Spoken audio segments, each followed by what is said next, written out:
चंपानगर गांव के पास एक बहुत बड़ा जंगल था। जंगल के अंदर एक गुफा में बहुत ही डरावनी एक चुड़ैल रहती थी। एक दिन चुड़ैल अपने आप से कहती है, मैं एक सुंदर लड़की बनना चाहती हूँ और दुनिया की सारी बुरी शक्ति हासिल भी करना चाहती हूँ, पर मुझे सभी चुड़ैलों की रानी बनने के लिए गांव के सभी सुंदर बच्चों को अपने जाल में फंसाना होगा और सभी को एक संग इकट्ठा करके उन सभी की बलि देनी होगी। इन सभी को बलि देकर ही मैं अपना मकसद पूरा कर पाऊंगी। पर गांव के बच्चों को मैं कैसे अपने जाल में फंसाऊंगी? मुझे कोई ना कोई तो रास्ता निकालना ही होगा। चुड़ैल बच्चों को फंसाने के लिए तरकीब ढूंढने लगती है। तभी बहुत देर तक सोचने के बाद चुड़ैल को एक आइडिया सूझता है। क्यों ना मैं एक बूढ़ी औरत का भेष बदल कर गांव में खिलौने बेचूं? सुना है बच्चे खिलौना बहुत पसंद करते हैं। मुझे खिलौना बेचता देख सभी बच्चे एक एक करके मेरे पास आ जाएंगे। तभी मैं उन बच्चों को अपना शिकार बना लूंगी। दूसरे दिन सुबह होते ही चुड़ैल अपने कहे मुताबिक एक बुढ़िया का भेष बदल लेती है और जादू से बहुत सारे खिलौना लेकर गांव में बेचने ले जाती है। खिलौने ले लो खिलौना, बहुत ही सस्ता पर खेलने के लिए बहुत ही मस्त खिलौना है। सभी बच्चों जल्दी से मेरे पास आ जाओ, नहीं तो बाद में नहीं कहना कि दादी माँ ने मुझे खिलौना नहीं दिया। आवाज सुनते ही गांव का एक बच्चा चंदू जल्दी से उसके पास आता है। अरे ओ बुढ़ी दादी माँ, जल्दी से मुझे खिलौना दो और सबसे अच्छा खिलौना देना। हाँ बेटा, मैं तुझे खिलौना नहीं सब खिलौने दूंगी, पहले तू मेरी आंखों में तो देख। चंदू जैसे ही उसकी आंखों में देखता है, चुड़ैल अपने जादू से उसे अपने वश में कर लेती है और उसे पकड़कर अपनी थैली में भर लेती है। चुड़ैल चंदू को लेकर वहाँ से अपनी गुफा में चली जाती है। गुफा में जाकर जैसे ही चुड़ैल चंदू को रखती है, चंदू जोर जोर से चिल्लाने लगता है। अरे ओ खिलौने वाली पागल बुढ़िया, तुझसे मैंने खिलौना मांगा था, पर तू तो मुझे उठाकर इस गंदी जगह पर लेकर चली आई। अरे वे दो फुटिया, तेरी बहुत ज्यादा जुबान चल रही है, अभी तेरी जबान को काट कर खा लूंगी। अरे बुढ़िया, तू इंसान है या शैतान? अभी पत्थर मारकर तेरा मुंह लाल कर दूंगा। चुड़ैल चंदू की बात सुनते ही अपने असली चुड़ैल रूप में आ जाती है और चंदू को डराने लगती है। अरे मैया रे, ये बुढ़िया दादी तो एक चुड़ैल निकली। अब तो मैं इस चुड़ैल के जंगल से कैसे बाहर निकलूंगा? अरे ऊपर वाले, मुझे इस चुड़ैल के चंगुल से बचा ले। तुझे मेरे चंगुल से कोई नहीं बचा सकता। कुछ दिन आराम कर और अपने गांव के सभी दोस्तों के आने का इंतजार कर। उसके बाद मैं तुझको और तेरे सभी दोस्तों का कचुम्बर बनाकर खाऊंगी। चुड़ैल चंदू को गुफा के अंदर छोड़कर वहाँ से खिलौना लेकर दूसरे शिकार की तलाश में गांव में चली जाती है। चुड़ैल गांव में पहुँचते ही देखती है चंदू के माता पिता चंदू को हर जगह ढूंढ रहे हैं। चंदू के पिताजी महेश खिलौने वाली को देखते ही पूछते हैं, खिलौने वाली अम्मा, क्या तुमने मेरे बेटे चंदू को देखा है? वह कुछ देर पहले यहाँ खेल रहा था, पर बहुत समय से हम उसे गांव में ढूंढ रहे हैं, वह हमें कहीं नहीं मिल रहा है। नहीं बेटा, मैं अंधी बूढ़ी अपना पेट पालने के लिए कुछ समय पहले ही गांव में खिलौने बेचने आई हूँ। मैंने तुम्हारे बेटे को कहीं भी नहीं देखा है। चुड़ैल ये कहकर माँ से कुछ दूर चली जाती है और गांव की दूसरी जगह पर जाकर खिलौने बेचने लगती है। तभी खिलौना खरीदने के लिए उसके पास एक बच्चा आता है। चुड़ैल उसे भी अपनी आंखों के जादू से वश में कर लेती है। उसे भी चंदू की तरह गांव से उठाकर गुफा के अंदर लाकर फेंक देती है। इसी तरह चुड़ैल हर रोज खिलौना बेचने के बहाने से गांव में आती और बच्चों को अपने वश में करके गांव से उठाकर गुफा में ले जाकर फेंक देती। इसी तरह गांव में एक एक करके बहुत सारे बच्चे चोरी होने लगते हैं। गांव का बच्चा चोरी होता देख गांव वाले बहुत ही परेशान और पहले से ज्यादा सतर्क हो जाते हैं।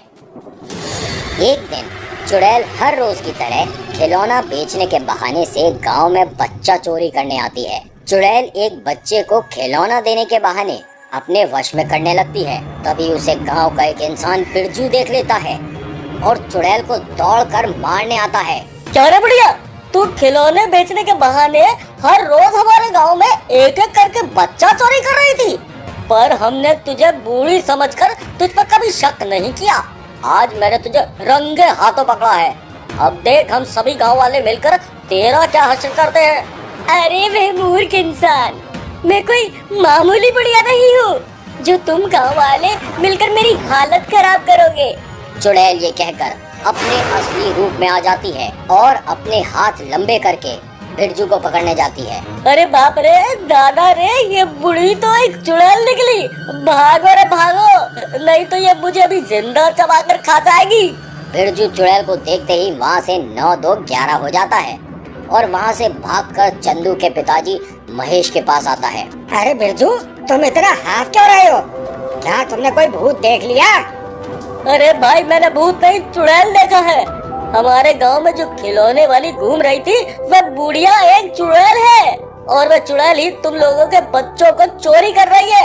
यार तू ये क्या कह रहा है? मुझे तो कुछ समझ नहीं आ रहा है। खिलौने वाली बूढ़ी से तो मैंने भी बात की है, पर वो तो मुझे किसी भी एंगल से चुड़ैल नहीं लग रही थी। महेश, तुझे क्या लग रहा है मैं मजाक कर रहा हूँ? अरे भाई, ये टाइम नहीं है किसी को समझने और समझाने का। हमें जल्द से जल्द गांव के सभी बच्चों को बचाना होगा। क्या पता उस चुड़ैल ने हमारे बच्चों के साथ क्या किया है। हाँ यार, मुझे मेरे बेटे चंदू की भी बहुत फिक्र हो रही है। ऊपर वाले हमारे सभी बच्चों को उस चुड़ैल से सुरक्षित रखना। बिरजू और महेश मिलकर सभी गांव वालों को चुड़ैल की बात बताते हैं और सभी एक साथ मिलकर तांत्रिक भैरव बाबा के पास जाते हैं। Shakalaka boom boom, Shakalaka boom boom. अरे सभी गांव वाले एक साथ आए हैं। क्या गांव में कोई परेशानी है? तांत्रिक बाबा, हमारे गांव में एक चुड़ैल खिलौने वाली बनकर गांव में घूम घूम कर बहुत सारे बच्चों को चोरी करके न जाने कहां लेकर चली गई है। आप किसी भी तरह उस चुड़ैल के चंगुल से हमारे बच्चों को बचा लीजिए। न जाने उस चुड़ैल ने हमारे बच्चों को जिंदा भी रखा होगा या नहीं। ये तो बहुत ही बड़ी समस्या है। क्या पता उस चुड़ैल ने तुम लोगों के बच्चों के साथ क्या किया है, पर दोबारा वह चुड़ैल गांव के एक भी बच्चे को कोई भी हानि नहीं पहुंचा पाएगी। आज उस चुड़ैल का आखिरी दिन है।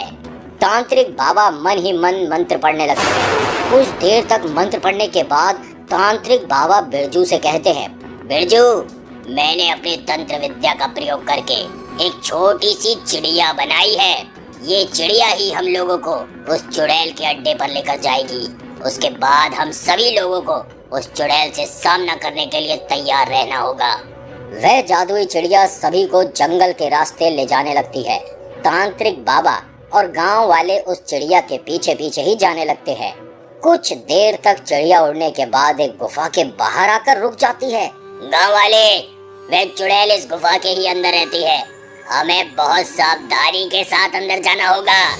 तांत्रिक बाबा, महेश और बिरजू धीरे धीरे गुफा के अंदर जाते हैं और कुछ गांव वाले गुफा के बाहर खड़े रहकर उन लोगों के आने का इंतजार करने लगते हैं। तांत्रिक बाबा, बिरजू और महेश गुफा के अंदर जाकर देखते हैं चुड़ैल ने उन बच्चों को कुछ नहीं किया है और गुफा के एक तरफ बिठा कर रखा है और दूसरी तरफ एक कढ़ाई में कुछ बना रही है। तांत्रिक बाबा चुड़ैल के सामने चले जाते हैं और उसे ललकारने लगते हैं। अरे वे दुष्ट चुड़ैल, इन सभी बच्चों को क्यों यहाँ पर लेकर आई है?